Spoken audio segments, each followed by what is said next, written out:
കലൂരിൽ അതേസമയം നടന്ന നൃത്തപരിപാടിയുടെ ഇവന്റ് മാനേജർ കസ്റ്റഡിയിലായിട്ടുണ്ട്. ഓസ്കാർ ഇവന്റിന്റെ മാനേജർ കൃഷ്ണകുമാറിനെയാണ് പോലീസ് കസ്റ്റഡിയിലെടുത്തത്. പരിപാടിയുടെ സംഘാടകരായ മൃദംഗ വിഷന്റെ നികോഷ് കുമാർ ഹൈക്കോടതിയിൽ ജാമ്യാപേക്ഷ നൽകി. സ്റ്റേജ് ഉൾപ്പെടെയുള്ള അനധികൃത നിർമ്മാണത്തിന് സംഘാടകർ അനുമതി തേടിയിരുന്നില്ല.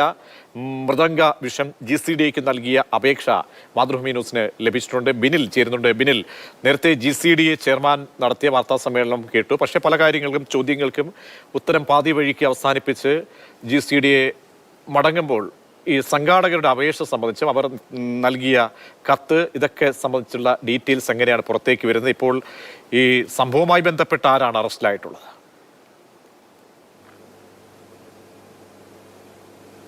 പ്രതീക്ഷ, ഇപ്പോൾ ഈ കുറ്റങ്ങളെല്ലാം സംഘാടകർക്ക് മേൽ കെട്ടിവെച്ച് കൈയൊഴിയാനാണ് GCDA ശ്രമിക്കുന്നത്. നമ്മൾ മനസ്സിലാക്കേണ്ട ഒരു കാര്യം, ഈ പരിപാടിയുടെ ആദ്യ അവസാനം GCDA ചെയർമാൻ K ചന്ദ്രൻപിള്ള വേദിയിൽ തന്നെ ഉണ്ടായിരുന്നു. അവിടെ അരുതാത്ത കാര്യങ്ങൾ നടന്നിട്ടുണ്ട്, അല്ലെങ്കിൽ GCDA നൽകിയ അനുമതിക്ക് അപ്പുറത്ത് കാര്യങ്ങൾ നടന്നിട്ടുണ്ട് എങ്കിൽ അപ്പോൾ തന്നെ അദ്ദേഹത്തിന് ആ സംഘാടകരോട് അത് തിരുത്താൻ ആവശ്യപ്പെടാൻ കഴിയുമായിരുന്നു. പക്ഷേ അതിന് അദ്ദേഹം തുനിഞ്ഞില്ല എന്നതാണ് ഒരു പ്രധാനപ്പെട്ട കാര്യം.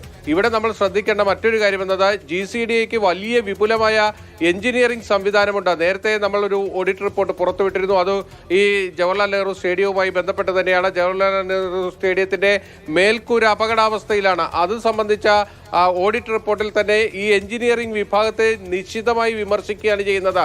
ഒരു സൂപ്രണ്ടിംഗ് എഞ്ചിനീയർ, ഒരു എക്സിക്യൂട്ടീവ് എഞ്ചിനീയർ, 12 അസിസ്റ്റന്റ് എഞ്ചിനീയർമാർ, ഇങ്ങനെ വിപുലമായ ഒരു എഞ്ചിനീയറിംഗ് പട തന്നെ ഉണ്ടായിട്ടും അവരൊന്നും ഈ അനധികൃത നിർമ്മാണവും അപകടകരമായ നിർമ്മാണവും സുരക്ഷാ വേലിയില്ലാത്ത പ്രശ്നങ്ങളും ഒന്നും അവർ കണ്ടില്ല എന്നാണ് പറയുന്നത്. അവിടെയാണ് ഇതിന്റെ പാളിച്ചയുള്ളത്.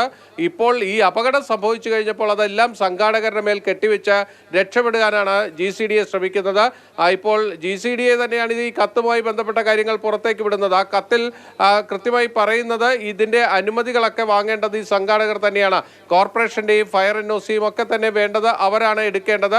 അതോടൊപ്പം തന്നെ ഈ സ്റ്റേഡിയം മാത്രമാണ് വിട്ടു നൽകുകയും ചെയ്തിരിക്കുന്നത്.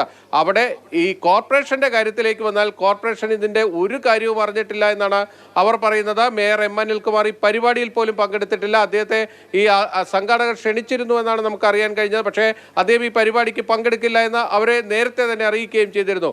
അത്തരത്തിൽ കോർപ്പറേഷൻ അല്ല, GCDA തന്നെയാണ് ഇതിൻ്റെ ഒരു പ്രധാനപ്പെട്ട സംഘാടകരുടെ റോളിൽ തന്നെ ഉണ്ടായിരുന്നത്. അതായത് ഇവരുമായി ചേർന്ന് പ്രവർത്തിച്ചിരുന്നത് GCDA തന്നെയാണ്. അവിടെയാണ് GCDA ഇപ്പോൾ ഇതിൽ നിന്ന് കൈയൊഴിയാൻ ശ്രമിക്കുന്നത്. ഇതിലെ സംഘാടകർക്ക് വലിയ വീഴ്ച തന്നെയാണ് സംഭവിച്ചത്. കാരണം ആ സ്റ്റേജുമായി ബന്ധപ്പെട്ട കാര്യങ്ങളെല്ലാം നമ്മൾ ഇന്നലെ തന്നെ ചർച്ച ചെയ്തിട്ടുള്ളതാണ്. അവിടെ എന്താണ് സംഭവിച്ചതെന്ന് എല്ലാവർക്കും അറിയാം. ഇത്തരത്തിലൊരു തട്ട് അവിടെ അടിച്ച് അതിന് മുകളിൽ അപകടകരമായ രീതിയിൽ കസേരകൾ നിരത്തി ഈ പരിപാടി സംഘടിപ്പിച്ചവർ തന്നെയാണ് ഒന്നാമത്തെ കുറ്റവാളികൾ. ഈ കുറ്റവാളികളുമായി ബന്ധപ്പെട്ട ഇപ്പോൾ പോലീസിന്റെ നടപടികൾ വന്നിരിക്കുന്നു. പാലാരിവട്ടം പോലീസ് ഇതിന്റെ ഇവന്റ് മാനേജ്മെന്റുമായി ബന്ധപ്പെട്ട ആളെയാണ് കസ്റ്റഡിയിലെടുത്ത് വിശദമായി ചോദ്യം ചെയ്യുന്നത്. തൃശ്ശൂരിലെ ഓസ്കാർ ഇവന്റ്സ് ആണ് ഇതിന്റെ ഈ സ്റ്റേജ് അടക്കം നിർമ്മിച്ചിരിക്കുന്നത്. അതിന്റെ കൃഷ്ണകുമാറിനെ വിശദമായി ഇപ്പോൾ ചോദ്യം ചെയ്തു വരികയാണ്. കൃഷ്ണകുമാറാണ്